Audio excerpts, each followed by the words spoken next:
오늘은 야고보서 5장 7절에서 11절까지 말씀입니다. 그러므로 형제들아 주께서 강림하시기까지 길이 참으라. 보라 농부가 땅에서 나는 귀한 열매를 바라고 길이 참아 이른 비와 늦은 비를 기다리나니 너희도 길이 참고 마음을 굳건하게 하라. 주의 강림이 가까우니라. 형제들아 서로 원망하지 말라. 그리하여야 심판을 면하리라. 보라 심판주가 문 밖에 서 계시니라. 형제들아 주의 이름으로 말한 선지자들을 고난과 오래 참음의 본으로 삼으라. 보라 인내하는 자를 우리가 복되다 하나니 우리가 욥의 인내를 들었고 주께서 주신 결말을 보았거니와 주는 가장 자비하시고 긍휼히 여기시는 이시니라. 아멘. 교회를 종말론적 공동체라고 부르는 이유는 교회가 주님의 강림을 소망하고 기다리는 사람들의 모임이기 때문입니다. 하나님이 예수님을 세상에 다시 보내시는 것은 하나님의 영광을 위해서입니다. 헛된 영광을 쫓아서 예수님을 십자가에 못 박은 세상을 향해 하나님의 참된 영광이 무엇인가를 완벽하게 증거하시고 헛된 영광을 쫓았던 세상을 멸망하시는 것이 하나님의 뜻입니다. 세상에는 너나 나나 할 것 없이 헛된 영광을 추구하며 쫓고 살아갑니다. 이런 세상에 십자가에서 죽으신 예수님이 영광의 몸으로 다시 오심으로써 참된 영광이 무엇인가를 증거하시는 것입니다. 이것을 아는 신자는 세상이 외면하고 알아주지 않는 낮은 자리에서 길이 참으면서 외롭게 주님의 강림을 소망하고 기다리는 것입니다. 7절 8절을 보시면 그러므로 형제들아 주께서 강림하시기까지 길이 참으라. 보라 농부가 땅에서 나는 귀한 열매를 바라고 길이 참아 이른 비와 늦은 비를 기다리나니 너희도 길이 참고 마음을 굳건하게 하라. 주의 강림이 가까우니라 라고 말합니다. 주가 강림하실 때까지 길이 참으라고 하는 것은 헛된 영광을 구하는 세상에서 신자는 힘있는 사람으로 살아갈 자로 부름을 받은 것이 아니기 때문입니다. 세상이 환영할 사람이 아니라 오히려 미워할 사람이기 때문에 그러한 세상에서 주님의 강림을 기다린다는 것은 그만큼 인내가 필요하기 때문입니다. 그래서 길이 참고 마음을 굳게 하라고 권면하는 것입니다. 하나님은 왜 신자가 세상으로부터 무시당하거나 미움을 받을 때 그러한 환경에서 벗어나게 하겠다고 말씀하지 않고 그냥 마음을 굳게 하고 참고 기다리라고 말씀만 하십니까? 사실 우리가 하나님께 원하는 것은 나를 힘든 환경에서 벗어나게 해 주시는 것입니다.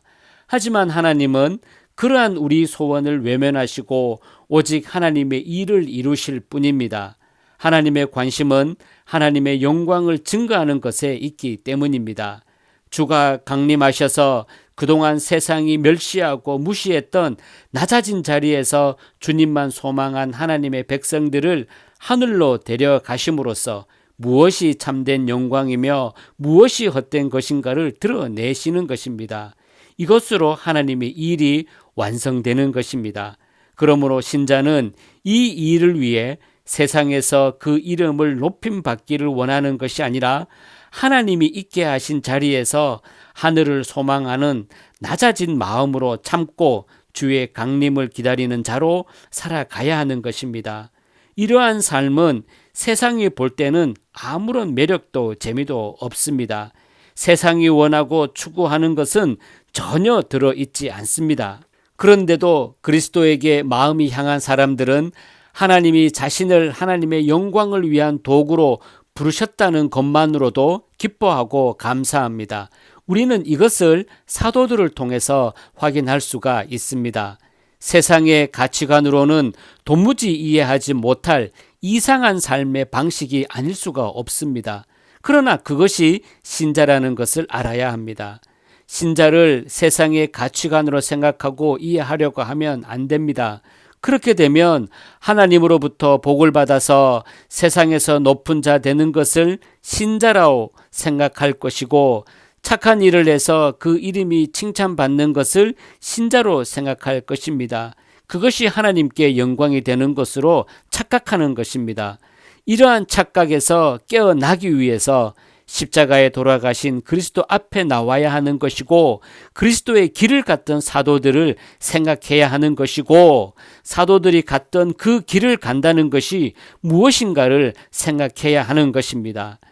야고보가 농부 이야기를 하고 있는데, 농부가 땅에서 나는 귀한 열매를 바라는 마음 하나로 이른 비와 늦은 비를 기다리는 것처럼 신자는 주의 강림이라는 귀한 열매를 바라는 마음이 있다면 얼마든지 마음을 굳게 하고 길이 참을 수가 있다는 것입니다. 그렇다면 문제는 주의 강림이라는 귀한 열매를 바라는 마음이 우리에게 있느냐는 것입니다. 아무리 농부의 마음으로 참기를 다짐하고 각오한다고 해도 결정적으로 주의 강림이 내게 귀한 열매라는 소망이 없다면 우리의 각오와 다짐은 수시로 무너질 수밖에 없는 것 아니겠습니까? 초대교회 성도들의 소망은 그리스도의 강림입니다. 그들은 예수님이 하늘로 가실 때 다시 오신다는 약속을 받았던 사람들입니다. 그들이 그 약속을 받으면서 설마 강림의 약속이 그렇게 길 줄은 생각하지 못했을 것입니다. 그런데 오랜 시간이 지나도 주님은 오시지 않고 세상은 신자를 핍박합니다. 고난은 계속되는데도 주의 강림은 없고, 또한 하나님은 신자를 고난에서 건져주시지도 않습니다. 그러자 신자들 사이에서는 자연히 불평과 원망이 나오게 되는 것입니다.